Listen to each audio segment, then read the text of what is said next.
So there's an account online, Jen Funk Broken Open. And she talks about how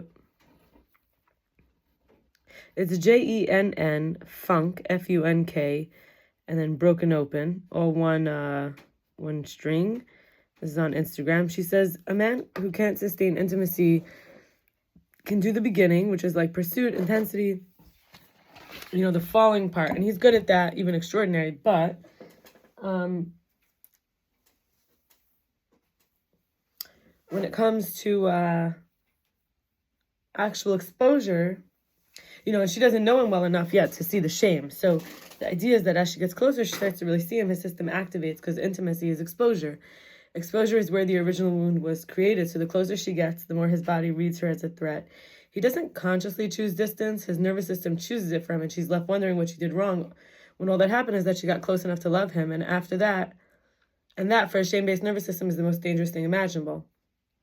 And number two, he can't choose her, not really, because this is the one that might break her heart, but that hot and cold is not emotionally, it's existential, because one day she's the one, the next day he's not sure. She thinks he's changing his mind, and he's not. He never had a stable enough sense of self to make a stable choice in the first place. And he can't choose from a heart he doesn't have access to. He chooses her based on how she makes him feel, how she reflects him, whether she approves of him or not. When she stops reflecting him the way he needs, or when she gets close enough to see past the performance, he doesn't know if he loves her or if he just loved who he was when she was looking at him that way. I spoke about things with my therapist about how I was starting to be aware of like my own telepathy, spiritual energy messages that, just like the fact that I contain the patterns of involvement, even if the person may not tell me how they feel, I could trust my intuition because they're spiritual energy messages. I also realized that there's somebody in my life who, like the first part that I shared from Jen Funk Broken Open, there's someone in my life who I was like villainizing for their humanity. And I realized him missing me or regretting not being more evolved or taking me for granted. I was forced to see what I wanted from him, the warmth, the companionship, the affection. And how I benefited a lot from a different person being there for me in a substantial way, like the company, the care. And this other person had seemed to grow up more, and I, even though I sometimes feel like I would regret staying, he grew up because he would end up showing me that all along he could have done that. He was just doing it, to use me maybe. I had a lot of memories coming up also, like when I was getting more rest, because the rest made me feel more embodied, allowed me to better shift the thoughts and release the trapped energy that I had in the patterned thoughts, the information there. And in that space, these memories were coming up of the trapped and the times where I was being taken advantage of and couldn't say no, for example, with men, and also using pleasure to not feel as defective over the years, even though I was beautiful and popular, I maybe thought I wasn't. And so I was learning to distinguish in all of this between my wants and my needs. And that means letting go of what other people think I should want and need, and including that, their desires. And not only that, but when I'm ashamed of what I want or need, that's also other people's shames, because the true version of me is allowed to get whatever I need or want. And or if I don't get it, I could find a way, but I don't have to be ashamed of it. Shame is for sure a way not to get it, or to get it in ways that, aren't really the way I would want to get it. I also want to talk about constructing a positive identity, because let's say this person who I villainized as human, I feel like this person, I gathered that this person sees me, and I think they've used these words. He's used these words: pretty, deep, colorful, sincere, soothing, multifaceted, passionate, multifaceted or dynamic, like a combination. Passionate, refreshing, youthful. And how I see this person as diligent, observant, cute and silly and funny, safe and balanced, consistent, hardworking, motivated, stable and sustainable, a luxurious pace, and familiar. And I wanted to go and look and see how he actually spoke about me, what I gathered. And I think he used the words I mentioned maybe in conversation, but I found in text messages, these are things he told me. So I had it like, he said he feels like I'm a rose. I'm genuine, I'm playful, I'm wonderful.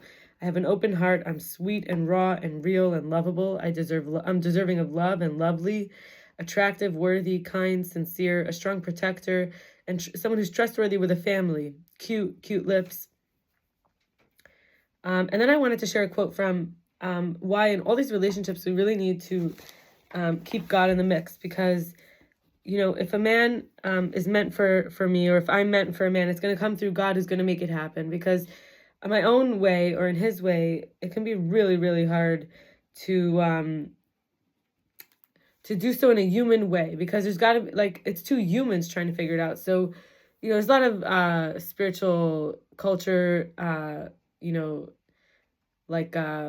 ethics or teachings that God spends a lot of time being a matchmaker and arranging things and God being here, the mathematical force that unites the two best options together at the right time and right place. So there's this man, Matt Gottesman, and he says they're going to have to go through God to get to you. And that's the most powerful position you can hold, not as a wall, not as a way to shut people out, as a way to honor what God is building in you. When you let God filter who gets access to your life, everything will shift for you. And the last part I want to share today is from a River of Change masterclass I've been involved in. And the facilitator is Mila Schneiderman. And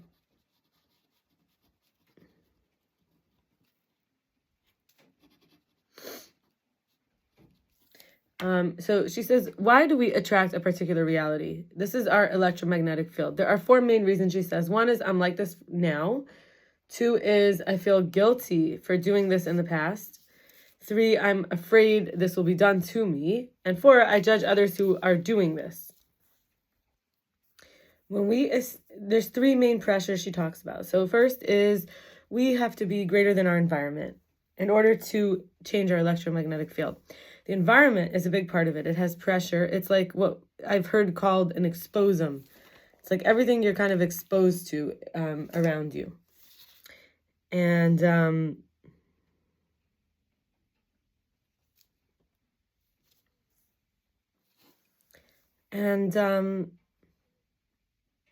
when we withstand the existent environmental pressure of everything that came until now, if we're not being defined by a new vision of the future, if we're not in the process of creating a new reality, we're left with the memories of the past. And we'll inevitably, it's like a recreation. We will also, she warns us, she says, we're going to inevitably pull strings when we try to go up and move toward change. There's unconsciousness in our vibrational environment and community dynamics. And the strings become uncomfortable, insecure, because they feel they're losing me.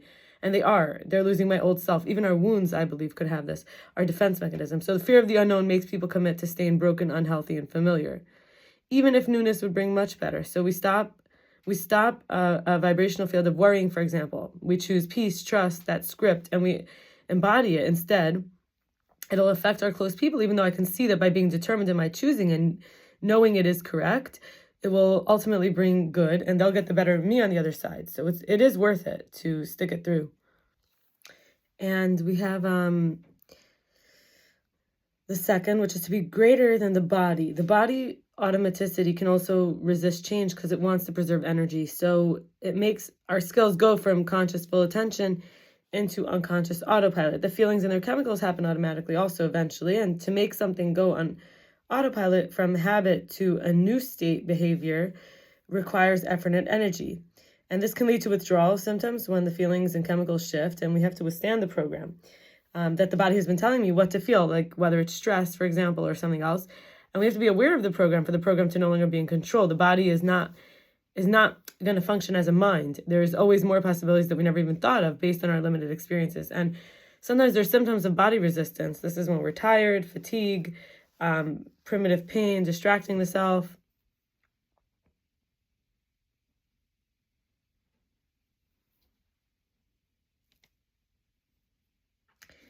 And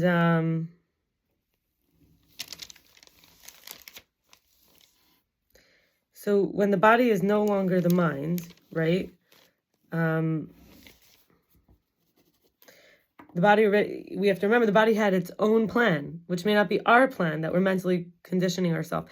So it reminds us of yesterday and the day before and a month ago also. And it calls us away, from the present because it already has a script. It can use fears, regrets, distracting ideas. It doesn't hold the vision. It's too immature. Think of a child, right? It gets swept away by desires. It has no idea what's flying in. We could confidently self-parent. We don't need to judge the body for a tantrum. We could acknowledge and give compassion to it and take good care of it. We can give ourselves good meals, vitamins, extra sleep, breathing, while we stay firm with clear and focused intentions, and detox and get quality protein, herbal teas, bathe with Epsom salts, lots of hydration because of expending so much energy and extra attention and output. But releasing this trapped energy, so it seems like it's so energy consuming, right? But actually doing so is worth it, because as we get deeper, we release trapped energy, which can free up energy for this exact work. And, she tells us also like, so before I get to the next part, there's a third one, which is we have to be greater than the pressure of time. So there's not much to say about this, except that there's only one place where the unknown exists and where we can create something new. And that's called the present moment, the generous present, right? And when we pay attention, that's to be here right now.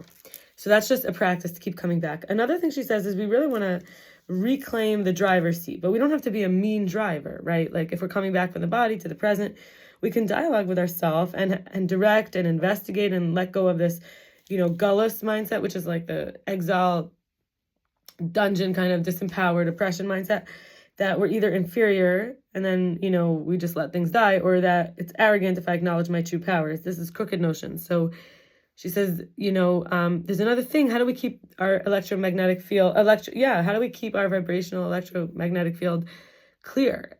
She says corruption, contamination can come from consulting other people instead of delving into the stories of my own multi-layered self, which has godliness, treasures, advice, and answers, everything I think I need to get outside.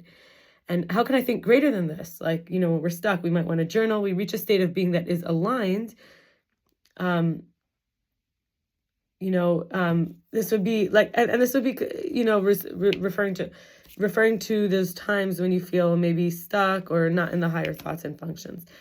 And the reason she gave so many comments about the body is that when our body's in a healthy state, we don't have to work as hard to expand the bucket for emotions. And, regarding privacy, which is invisible, it's not on the outside, it's this idea that we get, first of all, getting beyond time, we have to be extremely present. We have to take a certain amount of time to not multitask, just to code it in that we could be not seeking, not distracting. We give our nervous system literally permission to just relax, and that changing isn't danger. It's a good change. And we can live like what we want is already being here. And that would be like getting beyond linear time.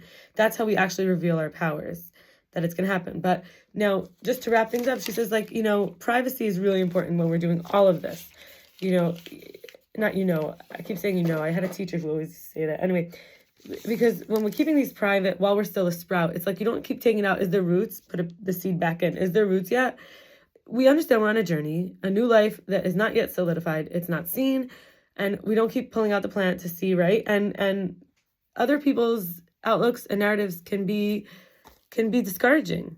And it's, we're still in transformation and we're still in the process. It's a holy path. So it's actually protection. As protection, we keep it private. And maybe others were not successful with something that I might be successful, because it wasn't their portion, but it's my portion. So we'll stop here and wish everybody a lot of success, a lot of good progress, and to feel amazing and to succeed. All the best. Bye.